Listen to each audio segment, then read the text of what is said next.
Bonjour, bienvenue dans cette nouvelle vidéo où nous allons détailler l'intérêt de faire des benchmarking de l'IT, c'est-à-dire des études comparatives des technologies de l'information. De quoi parlons-nous? Du rôle premier joué par les technologies de l'information dans tous les domaines. Il ne vous sera pas échappé que les technologies de l'information ont modifié considérablement l'efficacité, le rendement, la valeur ajoutée des entreprises sur le marché. Une entreprise qui s'appuie sur un service informatique important peut prendre un avantage par rapport à ses concurrents. Et donc, il va falloir faire un benchmarking, donc une étude comparative, IT, entreprise par entreprise, pour réussir à détecter les meilleures pratiques pour éventuellement les mettre en œuvre de manière opérationnelle dans la sienne. Donc, la maîtrise et le pilotage des coûts de l'IT vont représenter un enjeu majeur pour toutes les organisations. Okay. Le pilotage économique de l'IT, souvent, se résume à des budgets et un suivi des dépenses par nature de charges, c'est-à-dire additionner les charges de personnel, c'est-à-dire le total de la masse salariale correspondante aux informaticiens du service informatique, plus les coûts inhérents aux prestataires extérieurs, puisque c'est très rare qu'un service informatique puisse détenir l'ensemble des compétences de l'IT, c'est tellement vaste que c'est impossible, quasiment impossible aujourd'hui, plus l'addition du coût du matériel et de sa maintenance, plus l'addition des coûts des logiciels et de leur mise à jour. Mais même si c'est simple de gérer un budget par nature, c'est son avantage, ça ne permet pas de maîtriser la performance économique de l'IT. Donc, il va falloir faire des benchmarking de l'IT pour justifier les coûts par rapport à la valeur apportée en contrepartie de ces services informatiques et de numériser les différentes fonctions de l'entreprise, fonction achat, fonction commerciale, fonction production, fonction logistique et j'en passe. Et donc, le gain qu'on a à faire cette numérisation pour avoir une plus-value par rapport à un autre acteur du marché. Donc, on doit être en mesure de présenter les coûts complets des services et des produits mis à disposition par le service informatique, par l'IT. Or, les directions financières des entreprises ont souvent du mal à suivre les évolutions rapides des technologies et des métiers de l'IT. Et inversement, les DSI, donc les directions des systèmes informatiques, ne possèdent pas les fondamentaux du pilotage financier dans les entreprises.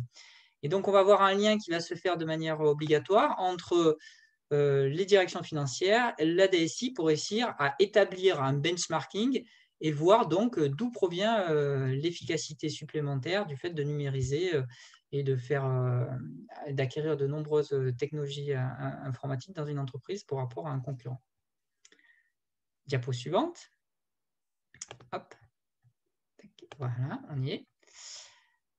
Je reprends mon petit annoteur. Voilà. Donc, l'IT a pour caractéristique que généralement, ces coûts vont être indirects. C'est-à-dire, les coûts liés à un espace de stockage ne peuvent pas être affectés à un service en particulier au moment de la réception de la facture d'un serveur de stockage, ou les coûts de prestation du helpdesk ne peuvent pas être directement rattachés à tel ou tel service. Il va délivrer des aides et des services à l'ensemble de l'entreprise, puisque tout le monde utilise à un moment donné un autre, quelle que soit la fonction, quelle que soit l'application mise en œuvre, un outil informatique. Donc, les valorisations des coûts et donc de l'apport des services de l'IT doivent s'appuyer sur ce qu'on appelle une étape intermédiaire pour traiter donc ces dépenses indirectes lors des activités opérationnelles et de la mise en œuvre des services informatiques au sein d'une entreprise. Donc, dans le détail, la DSI va se positionner comme un fournisseur de services, tout simplement, vis-à-vis de tous les clients métiers de l'entreprise. Et donc, c'est un fournisseur pour l'ensemble des acteurs internes de l'entreprise. Donc là, on va distinguer ce qu'on appelle le run du build, c'est-à-dire que la DSI va mettre à disposition premièrement un environnement de travail à tous les collaborateurs et des applications qui supportent les différents processus du métier. C'est ce qu'on appelle le service run de l'IT.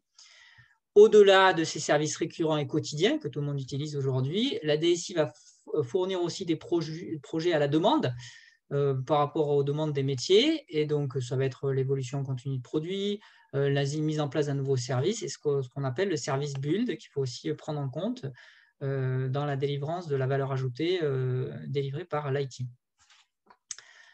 Donc, l'approche pour donner la vision opérationnelle des coûts de l'IT est ce qu'on appelle le modèle d'analyse et de benchmarking des coûts informatiques qui va s'appuyer notamment sur l'approche ABC, donc Activity Based Costing, pour l'allocation des coûts. Donc, en fait, le niveau ressources, donc qui va être le total de toutes les ressources mises en œuvre par la DSI, va correspondre à la question suivante: est-ce que j'achète vraiment ce qu'il faut pour mon entreprise? D'accord? Ça va correspondre à ce que la DSI dépense. Le niveau activité va correspondre aux tâches opérationnelles et aux technologies déployées par la DSI au sein de l'entreprise. Et là, la question des indicateurs suivis va être de: est-ce que je fais bien ce que je dois faire par rapport au déploiement de tous mes services au sein de l'ensemble des fonctions de l'entreprise qui ont été numérisées. Puis, on a le dernier niveau qui est le niveau service-produit, c'est-à-dire que ça va répondre à la question: est-ce que ce que je fais est utile pour les clients, c'est-à-dire les différents salariés et collaborateurs de l'entreprise, quelle que soit leur fonction. Et donc, ça va correspondre à ce que la DSI délivre aux différents métiers. Cette analyse ABC va nous permettre de mettre en parallèle les coûts que représente la DSI par rapport à la valeur ajoutée qu'apporte la DSI, entreprise par entreprise. C'est ainsi qu'on va mettre en œuvre donc un benchmarking IT et de comparer les meilleures pratiques de numérisation des entreprises secteur par secteur pour réussir à détecter celles qui sont les plus intéressantes à mettre en œuvre. Je vous remercie. À très bientôt.